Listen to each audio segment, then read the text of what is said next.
Apa kabar semuanya? Apa kabar? Puji Tuhan. Nah, selamat datang bagi Anda yang kali pertama hadir di tempat ini. Dan Anda bukan orang asing di tempat ini, melainkan kawan sewarga dari kerajaan Allah. Pastikan Bapak Ibu tidak langsung balik selepas ibadah ini. Staf saya akan berikan sampaikan visi misi gereja di tempat ini. Demikian juga kami ingin berdoa buat Bapak Ibu yang membutuhkan pertolongan Tuhan. Ya, tadi yang perform sini saya mau tanya mana yang perform. Silakan. Iya. Yang paling depan sini nih. Yang paling depan sini. Cepat. Yang perform tadi. Ya. Dia sini nih.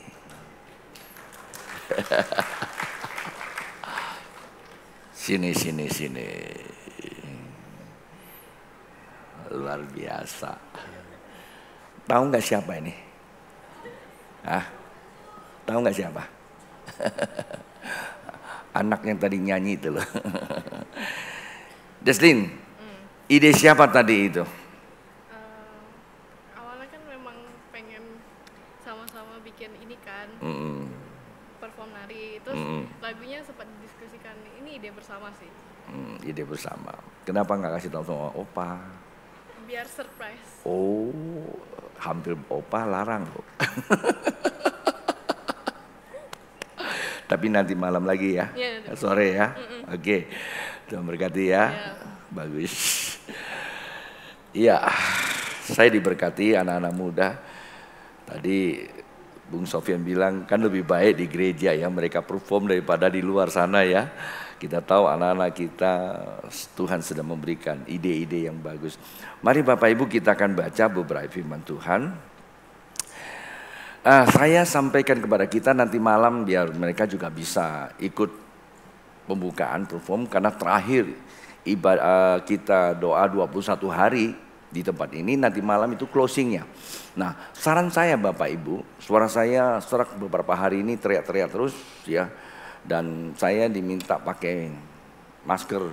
Katanya Opa doain orang nggak pakai masker, yang datang juga banyak orang katanya. Daripada nanti Opa kena macam-macam, lebih baik Opa pakai masker. Enggak, Opa sehat ya. Hanya suara Opa aja serak-serak aja. Karena teriak-teriak terus 21 hari loh Bapak Ibu. Saya khotbah terus, saya berdoa ya. Untuk apa? Mau menyatakan kasih Tuhan kepada Bapak Ibu. Nah, malam nanti itu closingnya. 21 hari kita berdoa bersama, doa dalam kedamaian Roh Kudus. Nah, setelah itu kita lanjut dengan namanya ya Heavenly Worship Divine Healing Movement. Berapa lama? Sampai Yesus datang 2 kali. Nah, kapan kita mulai? Caranya bagaimana? Saya sedang berdoa, bentuknya di mana? Bentuknya bagaimana? Tapi kita akan lakukan namanya healing movement ini berjalan terus ya.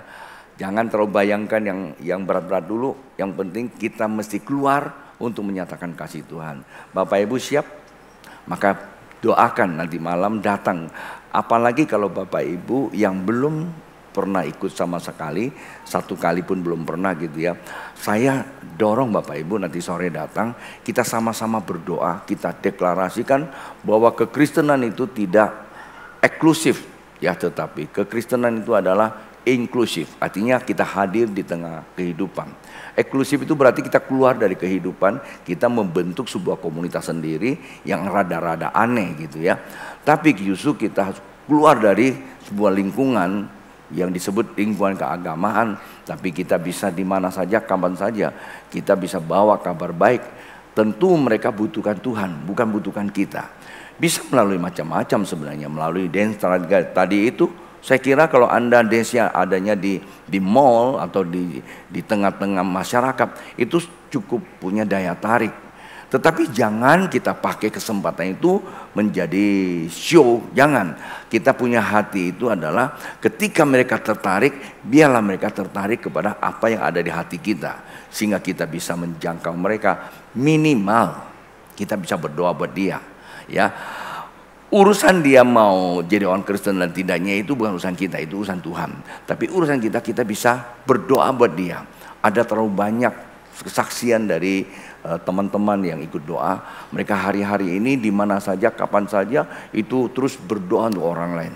Sampaikan berita baik, berdoa buat mereka. Nah, saya dorong Bapak Ibu, kalau Bapak Ibu tidak keberatan, tentunya nanti malam ada closing 21 hari. Minimal 1 kali Bapak Ibu terlibat di dalamnya, sama-sama berdoa, sama-sama mengalami atmosfer daripada 21 hari berdoa. Ada yang bertanya sama saya begini, kenapa sih pastor ada doa seperti itu? Saya mau kasih tahu sama kamu, karena pastor punya iman itu. Di luar itu bisa, tapi kan bukan imannya pastor, imannya kamu. Salah nggak? Ya nggak salah juga. Itu kan bagian Anda masing-masing. Tapi kalau Anda menyatukan dengan imannya pastor, di mana tuh pastor mendapatkan pewahyuan, kita satukan, itu akan terjadi bukan saja hanya divine connection, tapi ada divine explosion. Di mana letaknya, Bapak Ibu? Toh yang ngalami Bapak Ibu nanti di lapangan sana. Ada hal-hal yang keluar, hal-hal yang Bapak Ibu alami, nanti Bapak Ibu bisa saksikan. Nah, itu tujuannya. Tujuannya bukan untuk memeriahkan gereja, memeriahkan kelompok, tapi tujuannya adalah setiap daripada kita bisa memuliakan Tuhan. Itu saja. Nah, 1 Korintus pasal yang ke-15, ini kata kunci dan sangat amat mendasar bagi Bapak Ibu mesti pahami. 1 Korintus pasal 15 ayat yang pertama berkata begini. Dan sekarang saudara-saudara, aku mau mengingatkan kamu kepada Injil yang aku beritakan kepadamu, dan yang kamu terima, dan yang di dalamnya kamu teguh berdiri. Oleh Injil itu kamu diselamatkan, asal kamu teguh berpegang padanya, seperti yang telah aku beritakan kepadamu, kecuali kalau kamu telah sia-sia saja menjadi percaya. Rasul Paulus dengan sebuah penekanan. Di situ ada kata, ini penting. Kalau Rasul Paulus katakan ini penting, yang lain penting enggak? Penting juga. Tetapi kan tidak ada penekanan. Apa sih yang penting di sini katakan? Ya, dikatakan sini ya. Mengingat kamu Injil yang aku beritakan kepadamu, yang terima dalamnya teguh berdiri. Injil ya. Injil itu kamu diselamatkan asal kamu telah berpegang padanya, seperti yang telah aku beritakan kepadamu, kecuali kalau kamu telah menjadi sia-sia. Apa sih yang diberitakan kepada Anda dan saya? Itu ada di ayat yang ketiga. Mari kita lihat. Sebab apa yang sangat penting telah kusampaikan kepadamu. Tuh, di situ ada kata penting. Kata penting itu berarti melebihi daripada semua. Ya, jadi Rasul Paulus berkata bahwa Injil yang disampaikan itu adalah penting. Bahkan Rasul Paulus pernah berkata begini, Injil adalah kekuatan Allah dan dalamnya nyata kebenarannya, menyelamatkan orang percaya, dan itu bertolak dari iman, memimpin kepada iman. Jadi di sini lihat bahwa Rasul Paulus adalah seorang penganut agama Yahudi yang sudah mempunyai pemahaman hukum Taurat yang begitu kuat, dan dia termasuk adalah murid yang terakhir datang kepada Tuhan dan diselamatkan dan menjadi alatnya Tuhan. Bahkan Paulus itu berjumpa dengan Tuhan, Yesus sudah naik ke surga. Dan ketika dia memahami hukum Taurat yang begitu luar biasa, dan saat itu dia berkata satu, ini penting kata Injil. Kata Injil itu berita baik. Berita baiknya apa nih Pak, Bu? Nah, kita teruskan lagi, yaitu apa yang telah kuterima sendiri, kata Rasul Paulus. Sesuatu yang penting dia alami Pak, Bu. Terkadang kita tidak terlalu respect dengan sesuatu karena kita cuma dengar, kita nggak pernah ngalami. Tadi banyak kesaksian 21 hari. Coba buat mereka-mereka yang sudah ngalami, buat mereka penting karena ada pengalaman. Tapi kalau kita cuma dengar-dengar aja, Nggak terlalu penting-penting banget. Kita bisa abaikan. Nah, Rasul Paulus seperti itu. Dia kata penting karena dia terima sendiri Injil itu. Kita tahu bahwa dia adalah orang yang pegang teguh dengan hukum Taurat. Di satu hari waktu dia perjalanan menuju ke Damsyik, tujuannya adalah untuk menganiaya orang Kristen. Karena anggapan orang Kristen adalah suatu kepercayaan sekte yang dilarang oleh hukum agama. Dan dia minta mandat dari imam besar untuk menganiaya, membunuh. Di tengah perjalanannya dia berjumpa dengan Yesus. Itulah sebabnya pada saat waktu dia berjumpa dengan Yesus, Yesus sudah ada di sorga. Tapi Yesus bisa menampakkan diri, berbicara kepada dia. Pertanyaan saya, penting gak sih untuk Rasul Paulus sampaikan? Kalau nggak penting, mengapa Tuhan yang sudah di sorga mau menampakkan diri lagi? Padahal sudah 40 hari dia menampakkan diri pada murid-murid yang lain. Bisa dong, dia pakailah 11 murid, talah satu sudah mengkhianati. Masih ada 11. Lalu dalam undi, ya tercatat dalam Kisah Para Rasul, dapat satu penggantian nama Matias. Cukuplah 12 itu. Bisa kan? Biarkan aja mereka. Tapi kenapa Tuhan itu yang sudah ada di sorga menampakkan diri? Dan ini memberikan sebuah pemahaman baru buat kita. Kalau Yesus menampakkan diri pada kita, berarti penting, Pak Bu. Beberapa hari ini Yesus terus menampakkan diri pada saya. Tadinya saya terlalu merasa biasa aja lah karena saya sudah sering alami. Ketika saya membaca ini, saya baru sadar bahwa itu penting. Ada hal-hal yang mesti kita kerjakan. Saya tidak tahu tadi Susan mimpin pujian sini apa yang dia rasakan. Tapi saya bisa pastikan dia memimpin pujian tadi ada sesuatu yang berbeda. Karena saya melihat, ya, melihat Susan itu bukan Susan sebenarnya. Kok ada sayap? Barangkali dalam mindset saya yang namanya sayap itu malaikat.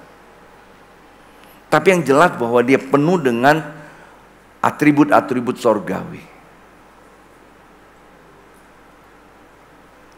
Sehingga sebenarnya Susan tadi bisa membawa pujiannya lebih lama lagi sebenarnya. Tapi ya terkadang kita tersekat oleh waktu, merasa tidak enak, aturan udah banyak. Seandainya kita biasa orang yang ibadahnya lost, Anda akan lihat. Saya melihat itu, saya berusaha untuk berbicara, berkomunikasi dalam batin saya. Supaya Susan mengalirkan lagu-lagu yang baru lagi. Ya kita maklumin semuanya. Saya tidak tahu, bisa tanya dia bagaimana reaksi sensasi tubuhnya tadi itu. Nah, kalau Tuhan sudah mulai bekerja di dalam diri seseorang, itu artinya penting sekali Pak Bu. Penting untuk diingat kata Alkitab. Maka dikatakan apa? Sangat penting telah kusampaikan kepadamu, yaitu apa yang telah kuterima sendiri. Apa itu? Ialah bahwa Kristus telah mati karena dosa-dosa kita. Yang penting itu Injil adalah Yesus telah mati untuk Anda dan saya. Dia mati bukan karena dihukum. Dia mati bukan karena kecelakaan. Dia mati karena manusia. Coba kalau kita bisa meresapi sedikit. Suka tidak suka kita dilahirkan dari warisan dosa. Dari Taman Eden. Kalau kita masih bisa memanggil dia Aba, ya Bapa.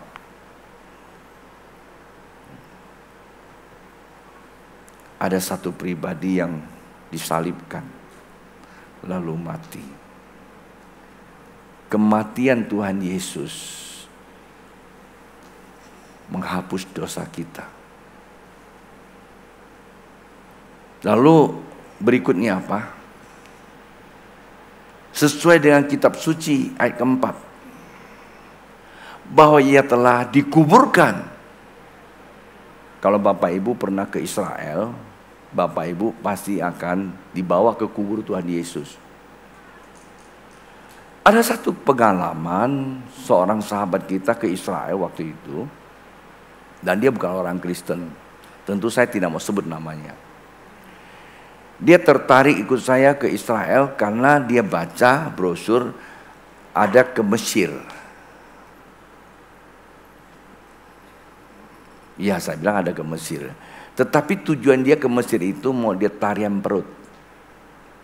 Karena dia berduit, dia tahu ada tarian perut. Ya enggak apa-apa, saya nggak mau masalah juga. Itu yang menarik dia pergi kan. Lalu dia ikut. Satu-satunya non-Kristen cuma dia. Puji Tuhan dia ikut.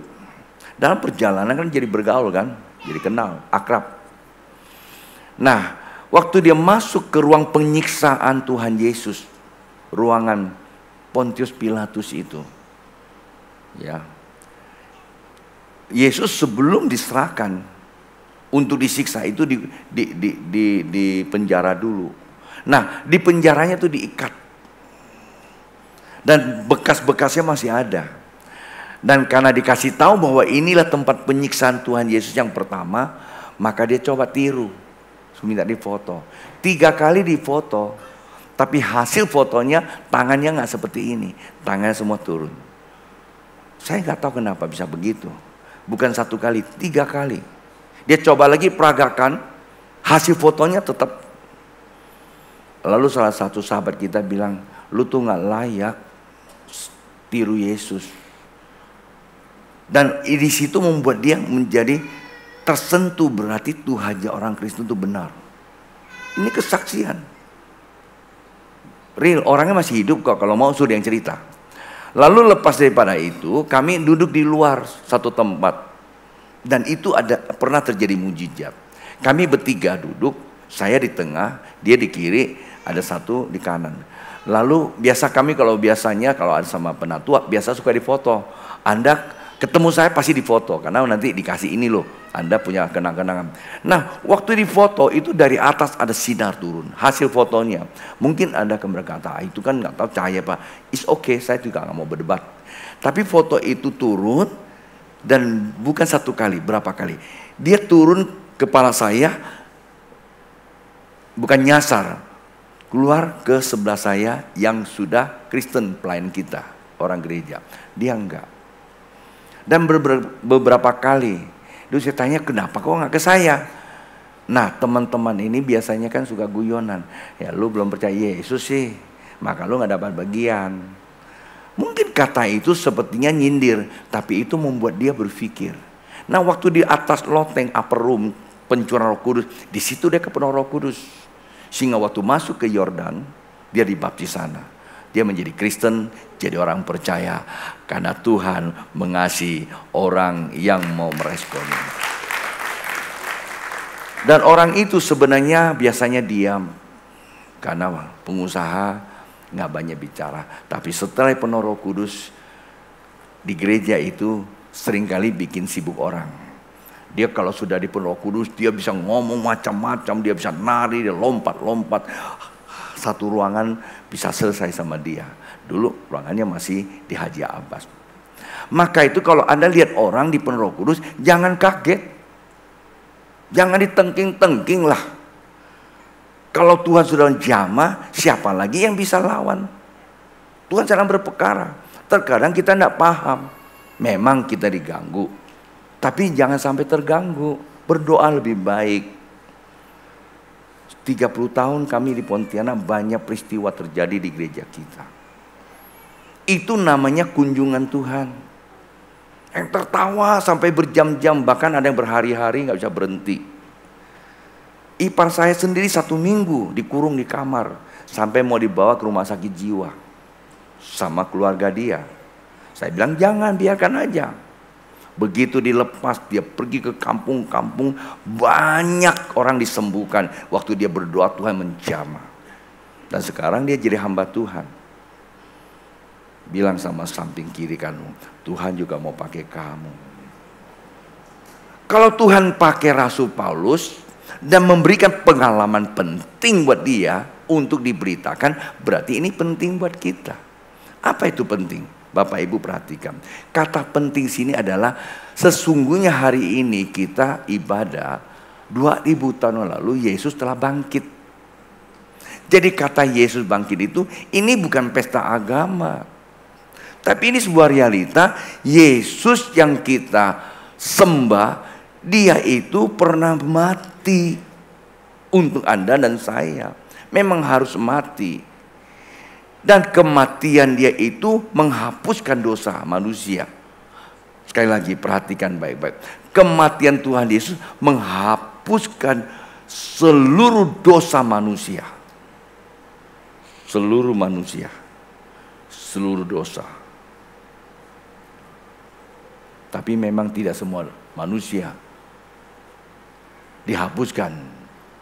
Bagi mereka yang kepercayaannya penuh. Jangan sampai apa?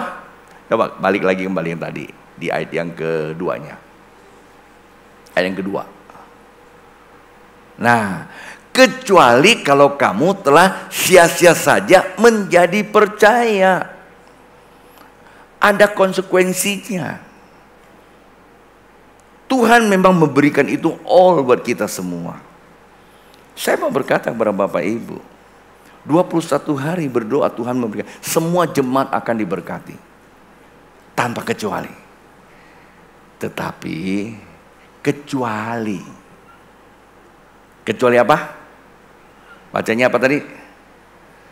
Kecuali kamu telah sia-sia menjadi percaya.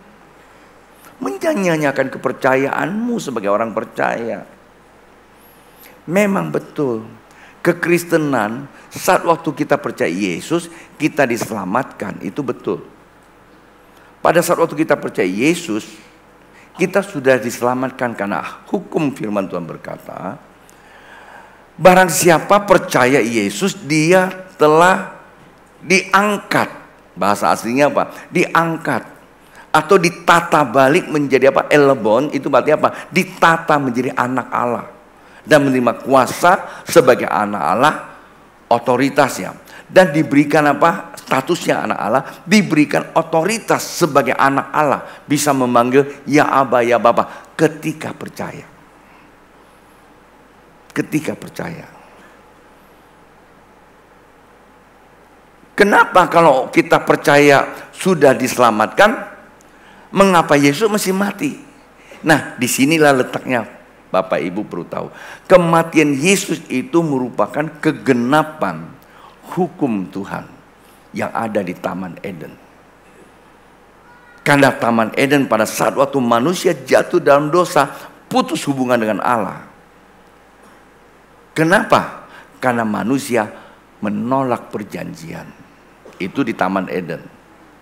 Nah, untuk mengembalikan, percaya saja bahwa Yesus datang sebagai anak Allah, maka perjanjian ini dikembalikan. Ya, itu ingat. Tetapi kenapa Tuhan Yesus mati? Tuhan Yesus mati menggenapi korbannya Tuhan bagi manusia yang ada di Taman Eden itu. Jadi kalau guru saya berkata begini, Injil pertama diberitakan bukan di perjanjian baru, yang disebut ya proto-evangelion, artinya prototip penginjilan. Kabar baik itu adanya di Taman Eden, itu Kejadian pasal 3 ayat 15. Itu menggambarkan tentang Tuhan Yesus. Nah, itulah sebabnya Rasul Paulus katakan sangat amat penting buat kita ketahui bahwa sesungguhnya Yesus mati buat Anda dan saya, menggantikan kematian kita, Pak Bu. Kematian apa? Kematian kekal.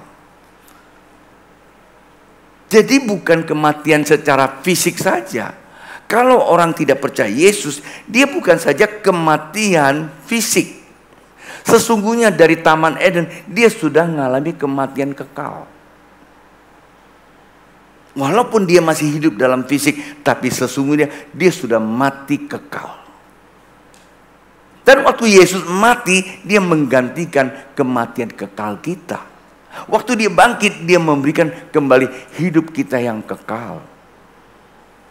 Itulah sebabnya Alkitab katakan, walaupun kamu mati, sesungguhnya kamu hidup. Hidup kekal. Nah, Yesus perlihatkan hidup kekal yang dimaksudkan adalah saat waktu dia masuk kubur, dia bangkit lagi. Dialah yang jadi sulung. Orang yang pertama hidup dalam tubuh kemuliaan. Sebenarnya itu buat Bapak Ibu ketahui, ini penting. Tiap kita semua akan mati secara fisik. Siapapun orangnya. Dan itu bukan sebuah ketakutan. Tapi itulah dinamika kehidupan. Tapi lebih daripada itu Bapak Ibu tahu bahwa pada saatnya nanti akan ada kebangkitan. Semua orang percaya akan kenakan tubuh kemuliaan, hidup yang kekal. Itu yang menjadi isu pemberitaan Injil itu sendiri. Maka di sini dikatakan penting Pak Bu. Nah, saya coba mau masuk kepada esensi pemberitaan ini ada di Taman Eden.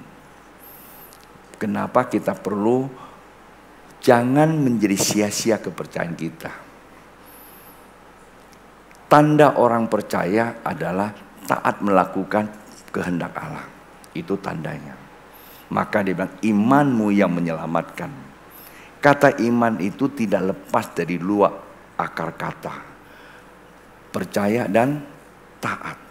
Yang percaya dan taat. Itu iman. Anda mau selamat karena iman. Anda mau sembuh karena iman. Ya, sembuh dalam Tuhan tentunya ya. Anda mau kaya dalam Tuhan juga iman. Anda mau sehat dalam Tuhan harus iman. Bisa nggak di luar Tuhan? Bisa, usaha manusia. Ada hukumnya, ada konsekuensi logisnya. Kita tidak perlu bahas lah ya. Kalau Tuhan menyajikan sesuatu yang lebih dan dikatakan penting, berarti yang lain itu ada masalah. Kalau kita memperdebatkan masalah, buat kita menjadi sia-sia aja. Oleh sebab itu saya katakan bahwa hanya kata iman itu yang menentukan. Percaya dan taat. Nah, di Taman Eden adalah satu gambaran buat kita. Adam dan Hawa adalah produk pertama. Dia percaya Tuhan enggak? Percaya enggak? Percaya. Ya, tapi taat enggak? Dia enggak taat. Ketika dia enggak taat, kehilangan apa? Kehilangan keselamatan. Pada saat waktu dia kehilangan keselamatan, yang dilihat apa? Yang dilihat adalah dirinya, egonya, kepentingan diri sendiri.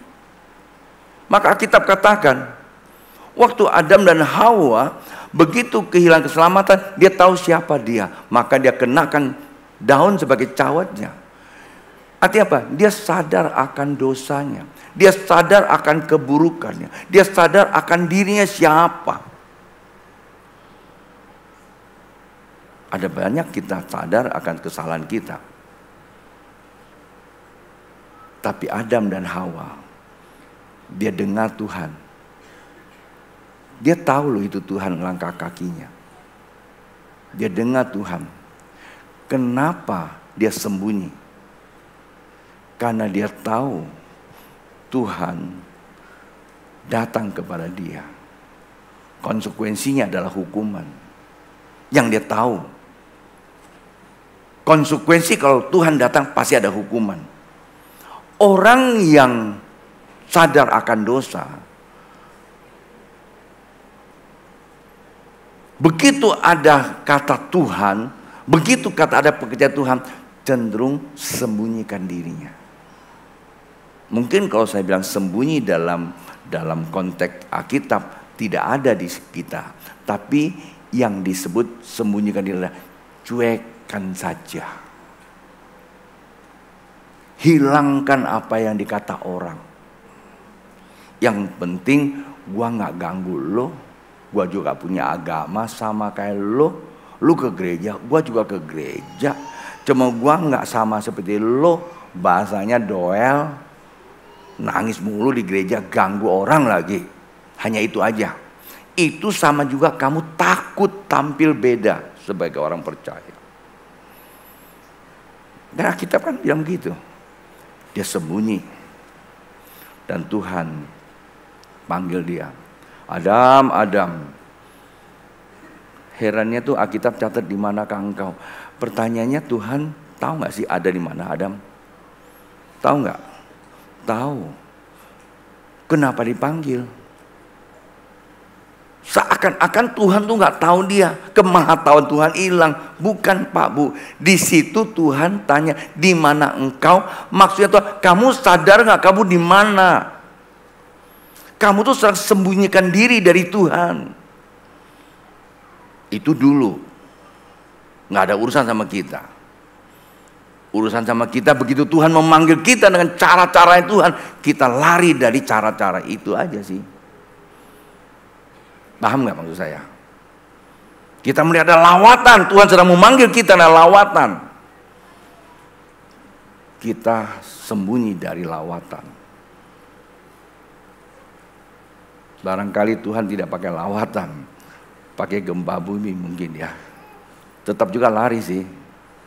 Intinya manusia sulit terima anugerah Tuhan kalau tidak rendah hati.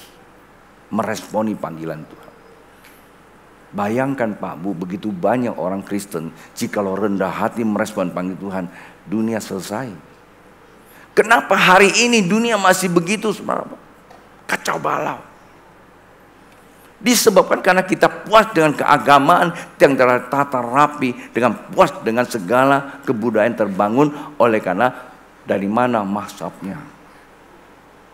Tapi kita nggak akan pernah mau coba merenung kembali sebagaimana firman Tuhan katakan. Hari ini Tuhan berbicara sama kita apa sih kesimpulannya? Kesimpulannya Tuhan selalu datang. Kalau Tuhan bilang, Adam, Adam, di manakah engkau? Hari ini Yesus juga hadir. Bukan saja kemarin diperagakan oleh tim kreatif ministry sebagai drama. Bukan itu saja. Oke lah, jadikan itu sebuah ingatan buat kita bahwa Tuhan selalu tampil walaupun hanya dalam bentuk drama. Tapi minimal menggugah hati kita bahwa Tuhan memang begitu loh. Sekalipun apa yang diperagakan belum mirip. Memang gak mungkin kita mau mirip. Kesengsaraan Tuhan itu, ya saya nggak tahu ada yang berani nggak tuh diperagakan mirip itu, ya kan? Sekali cambuk itu, dagingnya lepas semua itu, ya kan? Kalau kemarin cuma hanya karena sound effect aja sih, tapi itu juga buat kita merinding loh ya. Apalagi besok-besok kalau Kevin berani pakai yang begini punya cagak 3 itu, begitu cambuk tarik keluar, dagingnya keluar. Nah itu dia. Tapi kemarin ada yang kirim saya video, cuma ditendang doang, pas salah tendang atau dicambuk salah cambuk, kena dia sakit, dia balik, dia pukul kebalik. Lucu aja sih ya. Berarti Yesusnya nggak jadi dia. Tapi itu menggambarkan buat kita bahwa begitu rupa. Nah Tuhan sedang memanggil kita Pak Bu. Kita merayakan Paskah, Tuhan sedang memanggil kita. Apakah kita mau sembunyikan diri kita terus? Tuhan mungkin datang berkata, Kevin, di manakah engkau? Kevin akan bilang begini, ya Tuhan, aku sudah bikin drama loh Tuhan. Bukan drama ya Vin, ya aku mau Vin. Tetangga kamu tuh masih belum kenal aku. Apa mau saya bikin sensasi dekat rumah kamu? Sensasi apa? Maaf ya Vin ya. Saya mau ceritakan satu peristiwa, tapi bukan aku nakutin kamu. Ini memang saksinya bagus sekali. Markus Lim, pernah dengar? Pemilik emas pion. Dia bertobat, tahu kenapa? Dia itu agamanya Totok. Dari timur. Cungkuo. Tahulah agamanya apa. Tapi salah satu anaknya itu Kristen yang benar-benar sangat taat. Tiap hari nyembah Tuhan. Bapaknya marah. Lu sembah Tuhan, lu bisa kaya enggak? Papa ini enggak pernah nyembah Tuhan. Tuh lihat tuh papa punya pabrik. Itu di Bandung ceritanya gitu. Besar pabriknya. Emang Tuhan bisa kasih kamu uang? Kamu tuh dibodoh-bodohin sama pendeta. Apalagi tiap bulan lu bayar lagi 10%, dia bilang. Itu pendeta cuma mau duitnya kamu. Begitulah kira-kira kesaksian dia. Itu satu hari dia bang. Memang tuh dia bilang, kalau memang Tuhan kamu bisa menampakkan diri, mungkin gua mau ikut deh agama lu, kata bapaknya. Anaknya satu ini dengan lembut berkata, Pak, Tuhan saya memang gak kelihatan. Tuhan saya diperlukan kepercayaan aja sih. Karena aku percaya Tuhan saya hadir di dalam hidup saya. Saya merasa bahagia. Tapi barangkali satu hari Tuhan saya akan datang kunjungi Bapak. Dengan caranya yang saya juga tidak tahu. Nanti Bapak akan merasakan itu Tuhan, dia bilang. Tahu gak apa yang terjadi? Satu hari kebakaran. Kiri kanan habis kebakaran. Dan anaknya di dalam kamar tetap sembahyang. Bapaknya ingat masih ada anaknya. Masuk kamar minta, cepat keluar, api sudah besar. Anaknya bilang, iya sih Pak. Kayaknya Tuhan lagi mau perlihatkan pada Papa deh. Kehebatan Tuhan. Jangan bicara Tuhan lagi. Yang penting kamu keluar daripada kamu mati konyol. Taruhlah Tuhan izinkan saya mati, saya bersama dengan dia di surga. Ih luar biasa loh kesaksiannya loh. Lalu dia bilang, Pak, saya kasih tahu sama Papa, Tuhan jaga pabrik ini.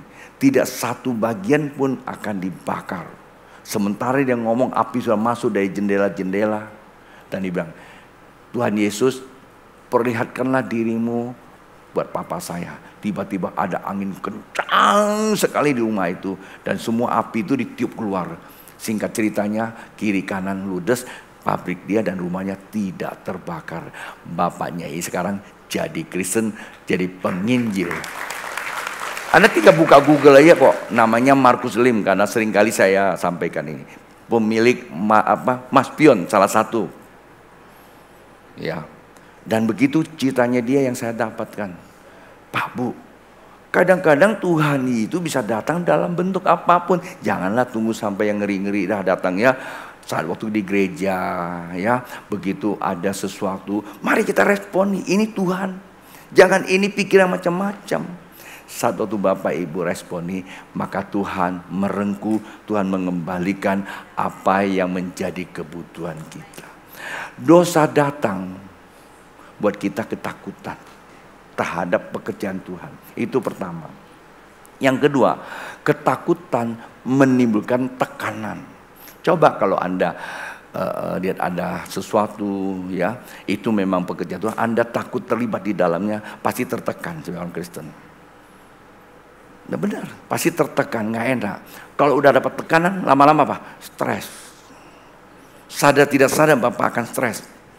Ketemu teman, lu dari mana? Gua 21 hari. Lu kan pelayan kok gak ikut, coba stres gak lu?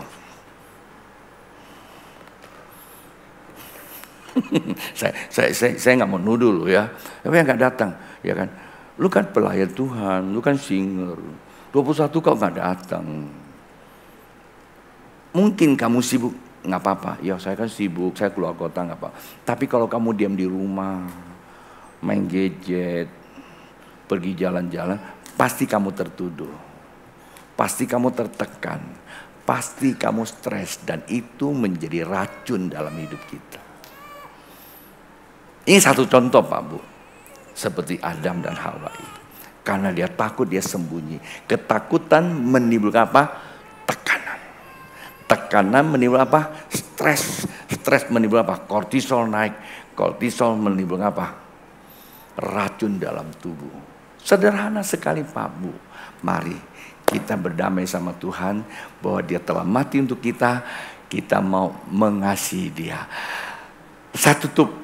Pemusik boleh ke atas. Pagi tadi waktu saya lagi berdoa, Tuhan ngomong sama saya satu hal. Dia bilang sama saya begini. Ini kalimat ini paling Bapak Ibu seringkali baca di Alkitab. Yohanes pasal 3 ayat 16. Apa itu? Begitu besar kasih Allah akan dunia ini. Dia mengaruniakan apa? Anak yang tunggal. Jadi kasih Allah itu dibuktikan dengan kematian Yesus di atas kayu salib untuk dunia. Bukan untuk Bapak Ibu saja, untuk dunia. Artinya dunia ini telah di cover dengan aura kasihnya Allah. Barang siapa yang meresponi, kata meresponi dalam bahasa aslinya, barang siapa yang jatuh cinta kepada dia, maka dia akan timbulkan kekaguman. Saya tidak tahu, Leli mana? Sini Leli, bawa anak ya. Kamu gendong anak ya. Saya cuma mau tanya satu. Kamu sama Kevin siapa duluan bilang jatuh cinta? Kamu ya? Kamu ya? Lu jangan tutupin dia dong. Kamu ya? Kamu bilang cinta dulu sama Kevin ya? Wah, benaran aja. Tapi bagus. Ini jadi ilustrasi saya. Kenapa kamu bisa mengatakan jatuh cinta sama dia? Suka. Nah ini dia yang saya mau ceritakan. Kamu tidak akan mungkin jatuh cinta dan tidak mungkin suka kalau dia tidak menebarkan aura kasih. Mungkin dia tidak berani berkata kepada kamu, tapi dia sudah menebarkan aura kasih. Hampir seluruh ruangan itu sudah melayang-layang kasih itu. Begitu kamu respect dengan aura kasihnya, timbulkan jatuh cinta. Yang kedua apa? Suka, kekaguman, bahkan menyerahkan hidup kepada. Kita sama seperti Leni ini mewakili kita. Yesus sudah menebarkan aura kasih. Kalau Anda bilang, aku bisa jatuh cinta sama Yesus, kalau Yesus tidak mengasihi Anda, kamu tidak akan mungkin bisa jatuh cinta sama dia. Karena energi kasih Allah itu sudah dicurahkan. Sehingga waktu kita lihat hal-hal kecil saja, ya pastilah Leli ada hal-hal kecil yang buat dia jatuh cinta. Barangkali mungkin kegenitnya si Kevin. Ya ngelihat ini ada cewek korek-korek, hanya hal kecil buat dia jatuh cinta. Memang Yesus begitu. Ya, ada hal-hal kecil ya bisa buat kita jatuh cinta, Pak Bu, pada Tuhan. Nah, bukti jatuh cinta kepada Tuhan, menyerahkan hidup kita kepada Dia. Hari ini Bapak Ibu yang hadir di tempat ini, jikalau Bapak Ibu belum pernah jadikan Yesus sebagai Tuhan, nanti saya mau berdoa. Atau Anda yang ikuti streaming ini belum pernah jadikan Yesus sebagai Tuhan, nanti saya mau berdoa buat Anda. Ya, mari bangkit berdiri. Betapa besar kasih Allah.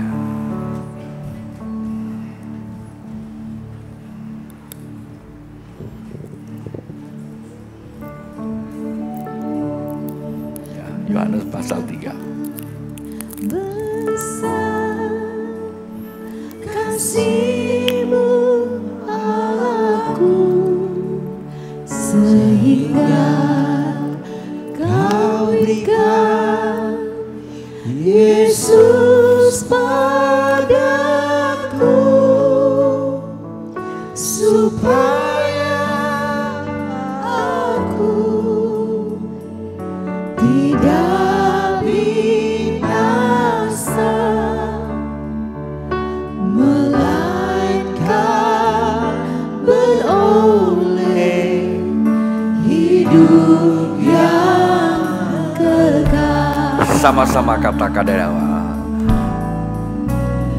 Betapa besar kasih-Mu Allahku, sehingga Kau berikan Yesus padaku, supaya aku tidak binasa, melainkan beroleh hidup yang kekal. kedua tangan terang kepada Dia. Ku sembah Kau, ku sembah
dalam